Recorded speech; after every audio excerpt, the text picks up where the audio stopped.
We're based here in Singapore, born and raised here in Singapore. We now have offices here in Singapore, of course, Jakarta, Dubai, Bangalore. So that's where kind of our audience footprint is.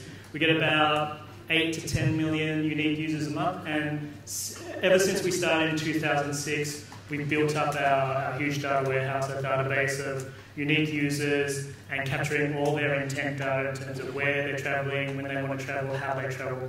And this really formed the basis of our programmatic advertising strategy. This was a business plan. Again, no offense to anybody, Craig, our co-founder. It was really born from drinks. Actually, I blame Kieran for this. It was a drink session between Kieran and our co-founder Craig about a suggestion of we should look into programmatic to really figure out you can really use all this data to really get your ad business growing. And that turned into I had a lunch with the CEO, who was the other co-founder, and then coffee with Craig on a Thursday. And I think by the Tuesday I had started work there. So it was a very, very quick journey. We didn't have too much of a business plan brought together, but we slowly kind of got it all together. Why we went all into a programmatic ad strategy? Well, number one, it really fit our culture. It was very, very, data-driven. We were very, techie, geeky company itself. We liked, proving our strategy through, testing and results and verifying those results. So it fit into that kind of strategy, a very data-driven strategy. It also played to our strength and reality in the market. We knew, when we were up against our competitors for travel ad dollars, we weren't the big player in a lot of those markets. There was a lot of other people ahead of us. I won't name any names. It starts with a T, ends in RipAdvisor. And so we had to find a differentiating strategy to them. And what we found ourselves is that when media planners were putting their strategy together and say, okay, we'll give 20% to Google. Woohoo! No, okay, no Google here. Yeah, we're not going to get into it. 20% to Google. We would give, another 30% or 50% to the top 5 publishers. We're always getting cut out of that because, we just went up the size and scale of an industry. So we need to figure out how we could grab more budget. And that other budget that was being allocated, we saw was programmatic. And that's where we thought we could grab more budget. And it leveraged our natural assets. We had a lot of data. We had a lot of really interesting intent data. We could get down to data travel. We could get down to location. We could get down to star rating or frequent flyers, budget travels, all that kind of stuff. So there was a lot of interest from a lot of different advertisers and agencies. How we did it, we had a very extensive RFP process. We asked a lot of dumb questions. We weren't playing dumb, we actually were dumb. And we were happy to say that. We asked a lot of questions, we talked to a lot of people. If you're not from Singapore, you're not from here, join your associations. That was one of the key things that we did. I'm on the IAB, I met a lot of people on there, a lot of people with the same kind of challenges that are having. It connects you with so many other people, and it's great. And I'm on the leadership council. So join. But we answered a lot of smart questions, and we answered a lot of smart questions for ourselves. And we also ate what we sold. So we're just as much of a marketer and a user of this ad technology as we are a seller of it. So I think that really informed us very well. So we were doing a lot of retargeting ourselves. We were doing a lot of dynamic creative. In fact, last year when we at AdTech, we had a fireside chat where it was my side, the sell side, and the buy side, doing the chat and informing you guys about the challenges that we had about the potential conflict we had between the seller and the marketer, and how that could potentially come together and really prove to be a great symbiotic relationship. Unfortunately, that other person's no longer with Wego. that's not to do with that. Anyway, what we rolled out, so internally we rolled out retargeting. So it was just retargeting of our first-party data, destination retargeting. That proved really well. We built out our trading desk, so we have, we started off with 2 people at our trading desk here in Singapore. We branched it out to everywhere that we had a sales office because we knew that that was a very heavy load. So we now have a trading desk that's spread out across to Jakarta, to Dubai, to Bangalore. And then we also sold first and we built next. So what that means is that, as we were selling this thing out, we had a lot of questions, a lot of requests, a lot of further capabilities of what can you do? Can we take your data and do it this way? Can we take your inventory and buy it this way? We always said yes, and then we figured out the solution later.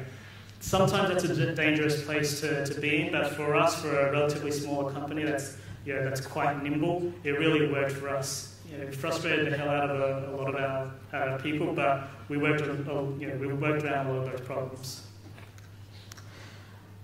Our technology stack. So a couple of weeks ago, I made the confession at the IAB training on private marketplaces that I watch a lot of E-Entertainment Network. So who watches the E-Entertainment Network? Come on, you know who you are. And so there's a great show on there called Fashion Police. Joan Rivers is awesome. So they have this thing here called Gotta Have It, Make It Stop, right?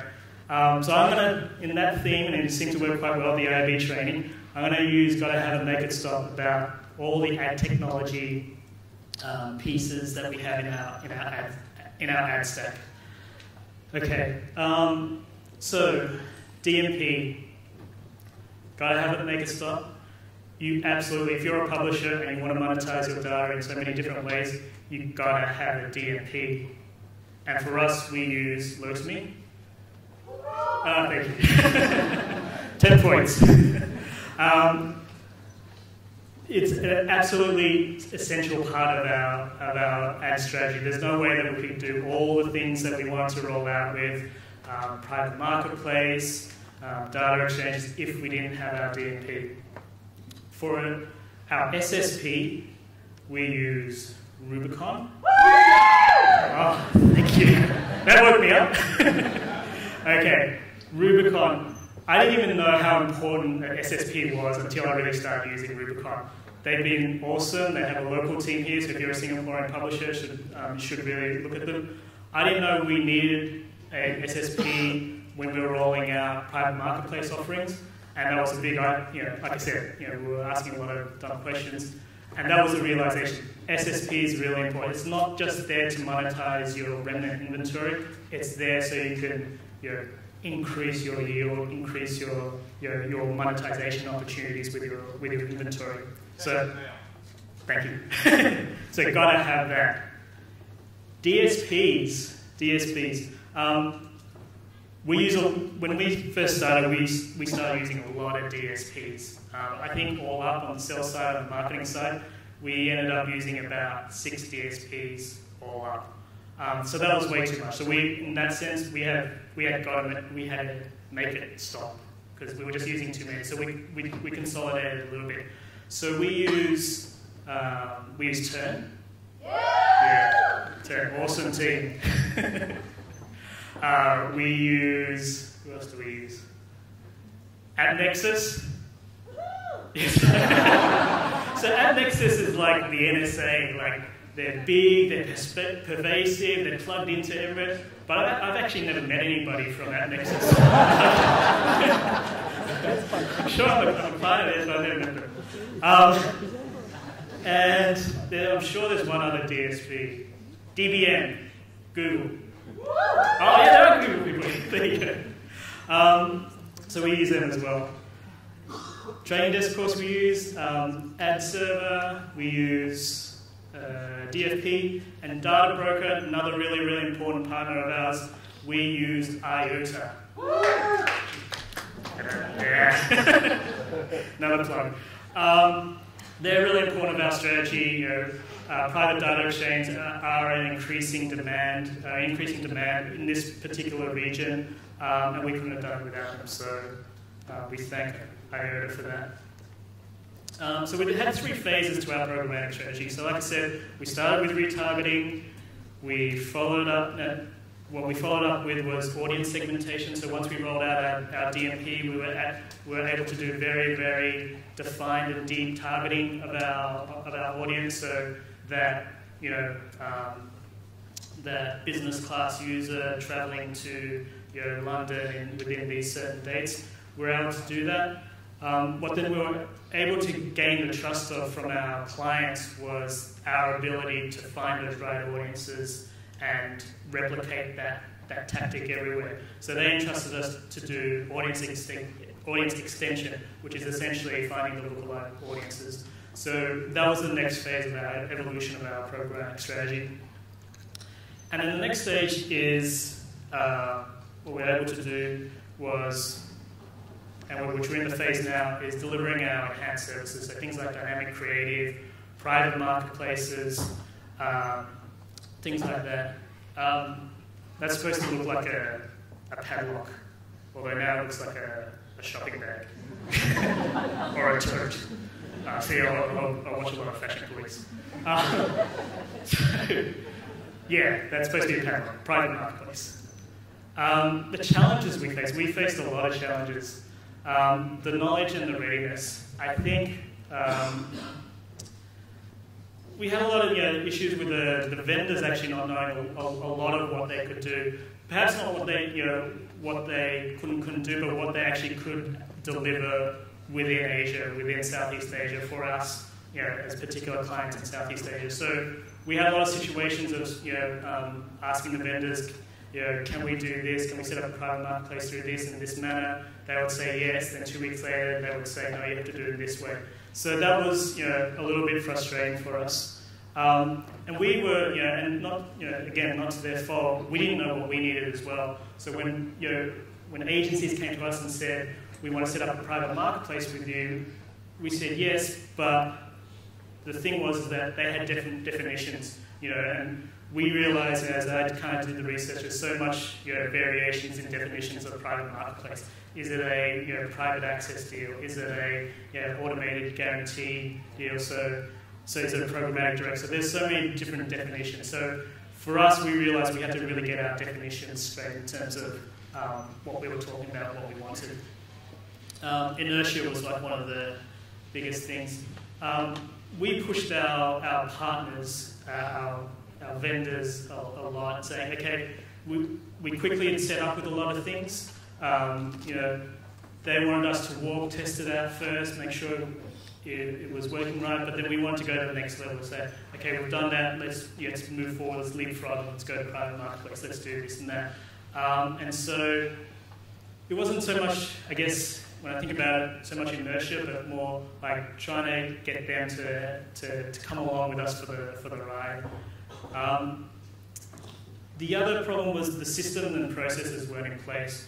So if you're from a traditional publisher, or even guys like us who are not that traditional, we're very techy, we're very, very nimble.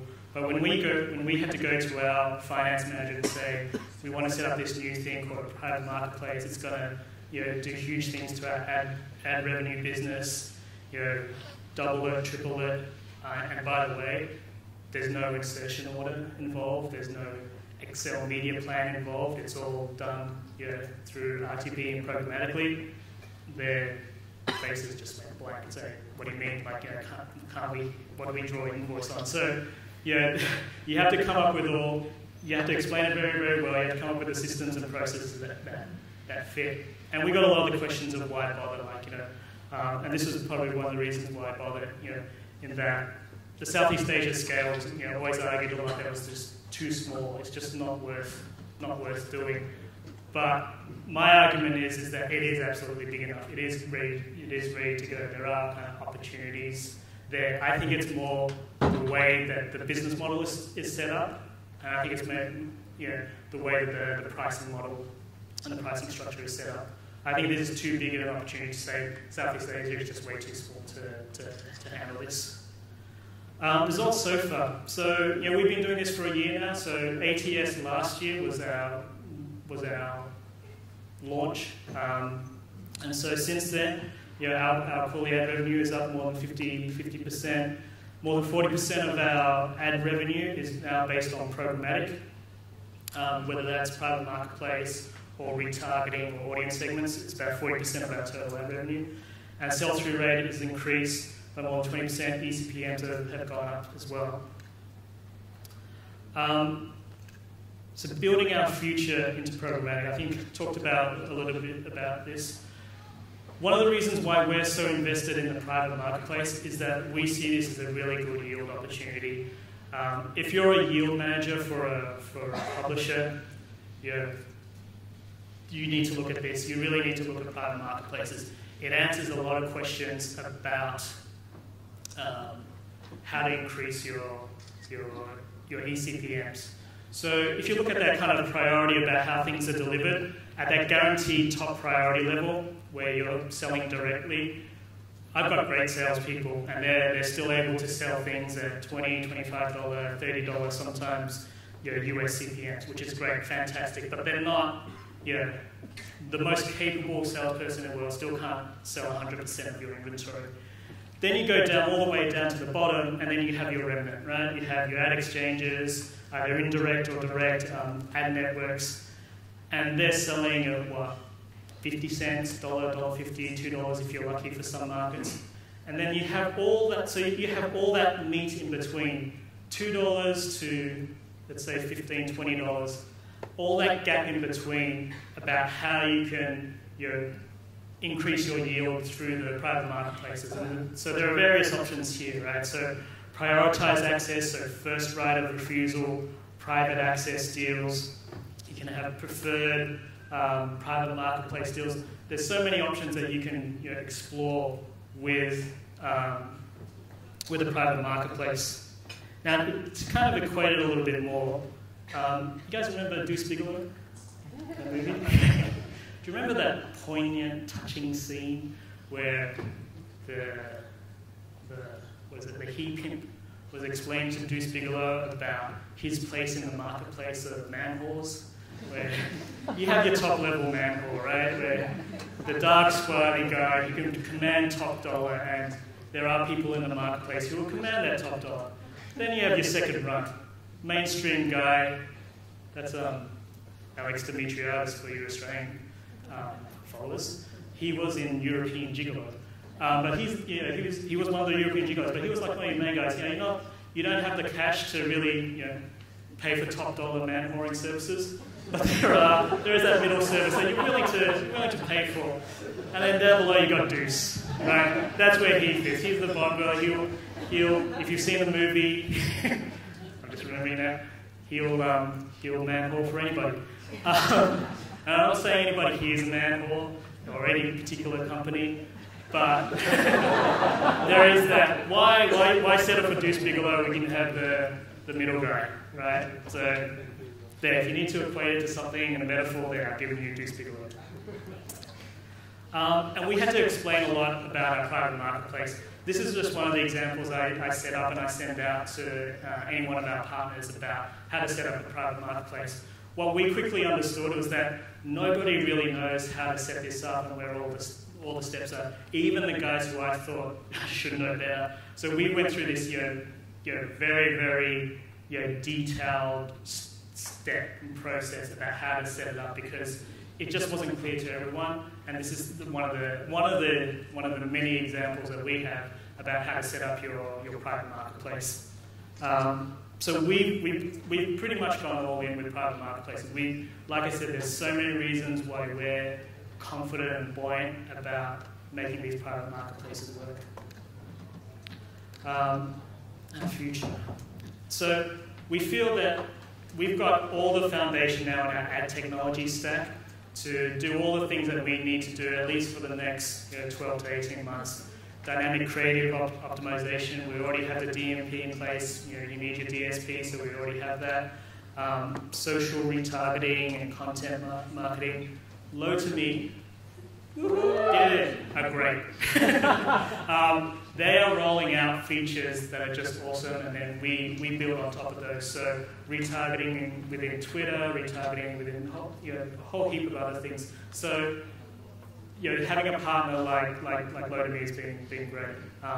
Again, DSPs we need, data exchanges and programmatic direct. So again, you'll see here, we're just using all the same pieces of our ad technology stack. We're not adding anything new. We're just reusing a lot of the stuff that we have. So we're confident that everything that we have in our ad tech stack now will be able to use and reuse for the next at least 18 months. So lessons learned. This is key one for me. Your vendors are your partners. I don't even like calling them vendors because I don't feel like it's just a service that I pay them for. They are a true partner in our business, in our strategy. From our DMP to our SSPs to our DSPs, we're in constant contact with them every other day to figure out how we do this, how we can do that, and kind of just pushing the boundaries a bit more of what we can do. We really treat them like stakeholders, so pretty soon we're going to have, with most of them, quarterly business reviews, so we know what's going on, or they know what we want to do, and we know what they're going to do.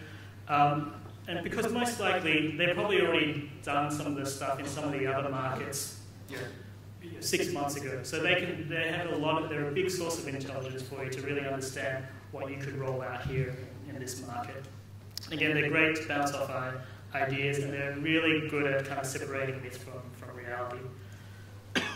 Ad tech is not just for the big boys. So when you think about ad tech, and you think about, you hear kind of stories of like Omnicom signing, 230 million ad deal with Twitter. You hear about private marketplace deals going on between Google and The Guardian and this, that, and the other.